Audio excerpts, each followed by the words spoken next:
Alright, so today we're going to be talking about the Savoy Ballroom, and this is just going to be a bunch of general information, both about the ballroom and famous people that were there, and things of that nature.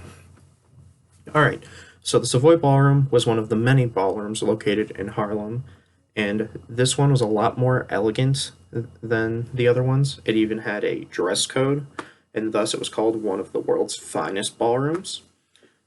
It opened on March 12th, 1926, and was in business until about July 10th, 1958. It was 10,000 square feet and could hold upwards of 4,000 people. This place was so popular that opening night they had to turn away about 2,000 people. The, the ballroom got its name from the Savoy Hotel in London, and something else that was unique to this ballroom as compared to other ballrooms was it had a no discrimination policy, so you would have blacks and whites dancing together, and there people were not judged based on their race, but on how well they could dance. And so many people danced in this place every year that there was so much wear and tear on the floor that every 3 years they had to replace the floor.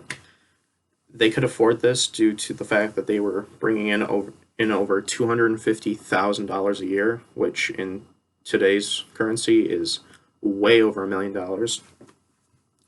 One of the best known band leaders to play there was Chick Webb. He even wrote a song about it called "Stompin' at the Savoy," and this song got so popular that it was even featured in a old TV show that used to be on the air called "I Love Lucy." And he would constantly participate in an event there called Battle of the Bands, in which two bands would duke it out to see which one was better.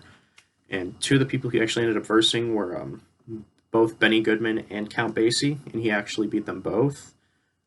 And one of the members of his band, his vocalist, was actually none other than Ella Fitzgerald. That's actually how she got her start, was singing with Chick Webb in his band.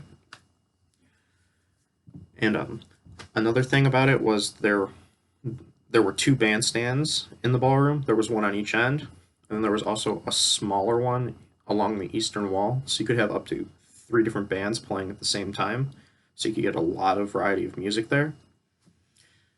But unfortunately, all good things must come to an end, and eventually the Savoy closed its doors for good and was torn down, and a housing development was built in its place.